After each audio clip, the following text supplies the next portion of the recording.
Helmets on for safety. Welcome back to Random. Now, today's episode is all about the ancient art of metal casting, okay?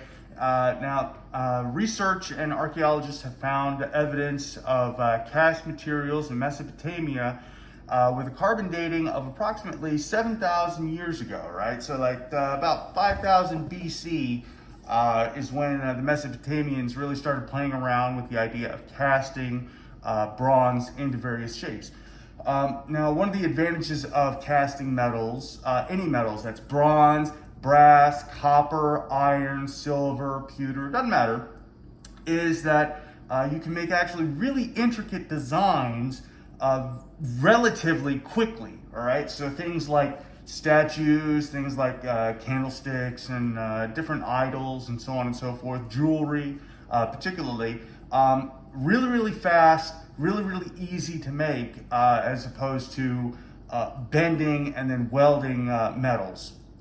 Or, you know, nowadays we can 3D print things, but we'll get into that later. That's probably going to be another video. So what the Mesopotamians did is they cast a lot of different materials or a lot of different items in bronze. Things like, again, idols, statues, jewelry, and even their tools and weapons. But, well, casting weapons or tools doesn't really make a whole lot of sense, particularly because, you know, a weapon, you're going to use that over and over and over again. It's going to have a lot of vibration and a lot of shock put on it as it hits something. And ultimately, cast metals tend to be a little on the brittle side, and here's why. So when you talk about cast, if, say, you break it apart, you'll see lots of little dots with a lot of space in between them. So I'll go ahead and use my hands here to show you what that's like. So this is approximately what a cast material will look like when you break it apart, right? My editor will bring up a picture right over here if he does his job right. And because of that, there's a lot of voids in between the pieces of metal. Tends to make it brittle, tends to make it not want to handle stresses or shock or even extreme temperature changes all that well. Now, when we talk about forged materials, that's actually where the grain of the material, yes, metal does have a grain, and again, if my editor does his job properly, he'll show you in a picture right here. Forged material has the grain structure that's like this, very tight together, not a whole lot of space between the metal particles. Forged materials tend to be a lot stronger, all right? Now, when we say forged, we mean some metal that is heated up to supercritical temperatures. Well, I shouldn't say supercritical, but we'll say in excess of 1,500 degrees Fahrenheit. And then what they do is they take hammers and beat the metal into shape, or flatten it, or draw it out, or whatever. They shape the metal under heat with hammers. That's forging. Forging tends to make metals a lot stronger than casting. So if you remember in any movie that shows swords being made quickly, or porn, those are cast swords, right? Now, in those movies, they typically use liquid aluminum instead of liquid steel or liquid anything else because it flows better on camera and it looks better on film. Now, again, you don't necessarily want to cast a weapon because, again, its grain structure is very loose. And because you're hitting something with it, it's going to break a lot faster than a forged sword or a forged item or whatever. Now, approximately 2000 BC is when we started getting into the idea of using lost investment casting. Now, that's interesting. So a lost investment casting is where you take a wax figure, particularly a really intricate figure, and you put plaster of Paris or another material around it, and then as you cure and heat that material, the wax melts away, leaving voids in the new mold. And again, the more intricate the wax figure, the more intricate the mold will be.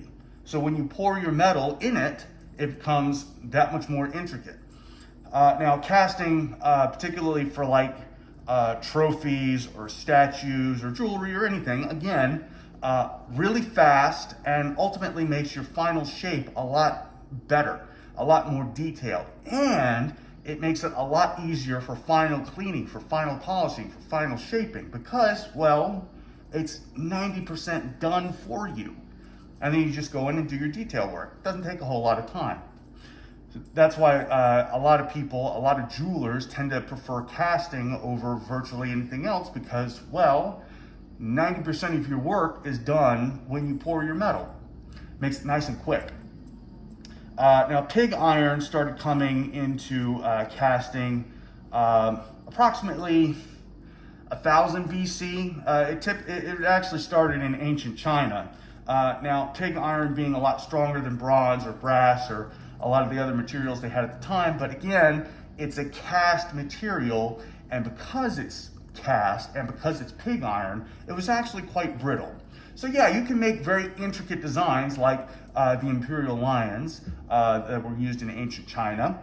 You can make those very, very quickly, but they don't hold up over time all that well, and if you hit them, well, they tend to shatter like glass. So most used techniques for today for casting, that's the lost investment wax casting, all right?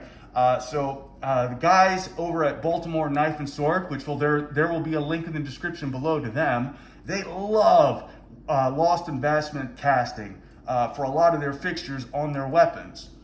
You can check their videos out down below. Again, very detailed, relatively quick, and ultimately means a nice, clean, finished product, so you don't have to go back and really do a whole lot of detail changes to it, provided you make your mold good. Centrifugal casting, so that's things like you can centrifugal cast with pewter or silver and make a lot of molds fill up with metal very quickly because of the centrifugal force, because you're spinning the molds as you're pouring metal into them. So you can make a lot of things very quickly with that process. Unfortunately, because of what it is and why it is, you need a centrifuge to do that. That takes up a lot of space, that takes up a lot of energy, and yeah, you get a lot of things done quickly, but there's trade-off there. It takes up a lot of space, uses a lot of energy, and yeah, the efficiency is kind of hit or miss. So that's kind of cool. Vacuum-assisted direct pour. Again, that's a technique that uses the lost investment casting for making a particular item. The guys at Baltimore Knife and Sword, again, they like to use that. So again, check out their videos in the description below. Their channel will be linked. And what they do is they make their cast, they make their mold, right? And then what they do is they put the mold over top of a vacuum system, and as they pour, they draw gases or air through the mold so that the metal actually gets into all the voids of the mold very quickly. And when it starts to cool, it actually solidifies much faster. So you use less metal and you get a more detailed product in the end. So vacuum assisted direct pour. Really, really fast, really, really intricate, really cool idea. And again, it makes the final product much better. Plaster mold casting, that's used primarily in lost investment casting. Again, they make a blank or a prototype out of wax, and then they pour plaster around it. When the plaster is fired and cured, the wax melts away and you're left with a really detailed and intricate mold. Sand casting. So you'll see sand casting primarily in things like sand casted iron teapots. You can buy those on Amazon or in other places like that. You can buy different items made out of sand cast materials. It's typically iron that they use. One of the big things that we like to use sand casting for is, again, really intricate things like engine blocks or engine heads. You could even do sand castings of cranks or camshafts. Why would you want to? it's nice and quick. And because it's sand, you can use it over and over and over again. What they do is they wet the sand down and they make the molds of the part that they want to make. And then they take the molds apart, take the original part out, put the mold back together, and then they cast their part. Makes it really fast, makes it really intricate, and then again, there's not a whole lot of cleanup because, well, it's a casting.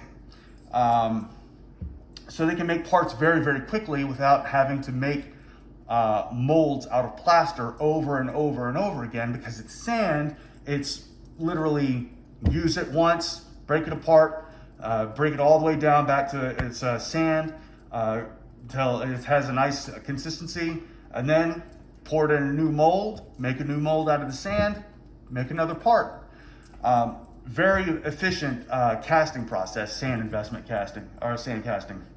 It's also great for things like, again, engine blocks, heads, cams, crankshafts.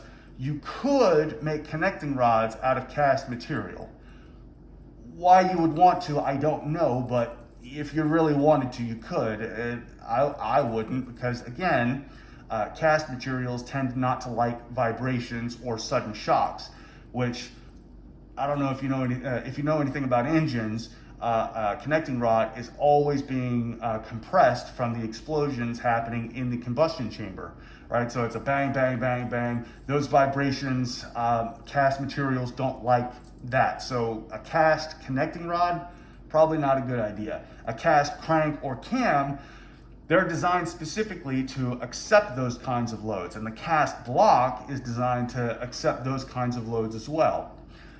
Provided the engine is properly balanced, because if it's not, well, the vibrations will start to build up over time, it'll hit resonance, and then it'll basically fly itself apart.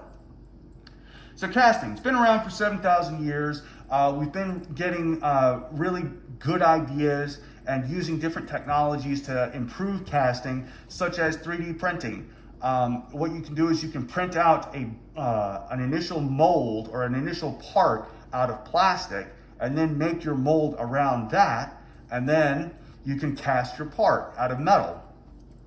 Again, the guys over at Baltimore Knife and Sword, they do that a little bit more nowadays. Again, their videos will be linked in the description below. So casting's been around for a good long while, and for some things it's good, for other things it's not. We'll get into the differences between casting materials and forging at a later time, provided my editor knows what he's doing. So if you got anything out of this video, please like, comment, subscribe down below, and as always, keep it random.